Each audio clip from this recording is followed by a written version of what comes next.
আজকে আলোচনা করব মার্শাল প্ল্যান ও ট্রুম্যান নীতির সম্পর্কে, যে এদের বিশেষ উল্লেখসহ মার্কিন যুক্তরাষ্ট্রের বৈদেশিক নীতি সম্পর্কে আলোচনা করব। আর এটা অবশ্যই যুদ্ধ পরবর্তী পর্বে। তাই এইভাবে প্রশ্ন হতে পারে যে যুদ্ধ পরবর্তী পর্বে মার্শাল প্ল্যান ও ট্রুম্যান নীতির বিশেষ উল্লেখসহ মার্কিন যুক্তরাষ্ট্রের বৈদেশিক নীতি আলোচনা করব। এক্ষেত্রে উত্তর হিসাবে বলি যে দ্বিতীয় বিশ্বযুদ্ধের পর মার্কিন যুক্তরাষ্ট্র তার মিত্র রাষ্ট্রগুলির অর্থনীতিকে চাঙ্গা করে তোলার নামে সাম্যবাদের প্রসারকে রোধ করার জন্য তাদের বিপুল অর্থ সাহায্য দিতে এগিয়ে আসে। এরই প্রেক্ষিতে তদানীন্তন মার্কিন প্রেসিডেন্ট হ্যারি ট্রুম্যান যে নীতি ঘোষণা করেন সেটাই ট্রুম্যান নীতি নামে পরিচিত।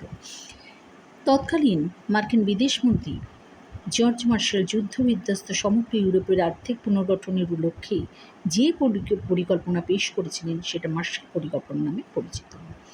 তাই এর পটভূমি হিসেবে বলি যে ব্রিটিশ প্রধানমন্ত্রী চার্চিল মার্কিন যুক্তরাষ্ট্রের অন্তর্গত মিসৌরি প্রদেশের ফাল্টন শহরে এক বক্তৃতায় পূর্ব ইউরোপের রুশ প্রভাব বৃদ্ধির বিপদ সম্পর্কে একটা ভাষণ দিয়েছিলেন। এই ভাষণে তিনি সাম্যবাদের প্রসার রোধ করার লক্ষ্যে ইঙ্গো মার্কিন যৌথ প্রতিরোধ গড়ে তোলার আহ্বান জানিয়েছিলেন।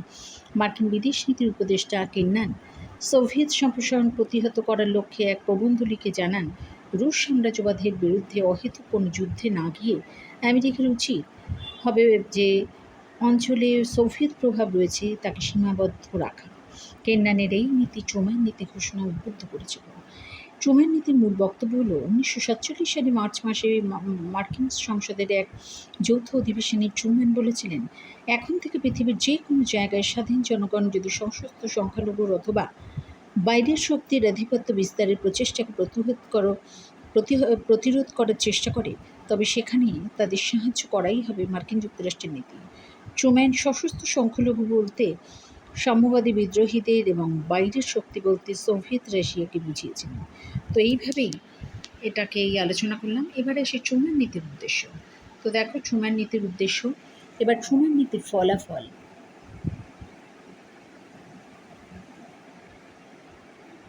তারপরে আসি মার্শাল পরিকল্পনার পটভূমি। বিশ্বের বিভিন্ন দেশকে আর্থিক পুনরুজ্জীবনের সহায়তার নামে যেই ট্রুম্যান নীতি ঘোষিত হয় তাকে আরও সফলভাবে রূপায়ণ করার জন্য পেশ করা হয় মার্শাল পরিকল্পনা। এই মার্শাল পরিকল্পনার মূল বক্তব্য, এর মূল বক্তব্য হল হার্ভার্ড বিশ্ববিদ্যালয়ে এক বক্তৃতায় মার্কিন পররাষ্ট্রমন্ত্রী জর্জ মার্শাল ইউরোপের সব কয়টি যুদ্ধবিধ্বস্ত দেশকেই মার্কিন অর্থ সাহায্য গ্রহণের আহ্বান জানিয়েছিলেন। তিনি বলেছিলেন, ক্ষুধা, দারিদ্র্য, বেকারত্বের জ্বালা নিবারণ করে জনসাধারণের জীবনযাত্রার মান উন্নয়নে মার্কিন যুক্তরাষ্ট্র অর্থ সাহায্য করবে। এবার আসে মার্শাল পরিকল্পনার উদ্দেশ্য, তারপরে হচ্ছে মার্শাল পরিকল্পনার ফলাফল। তাই এইভাবেই এই প্রশ্নের উত্তরটাকে তোমাদের কাছে দিলাম।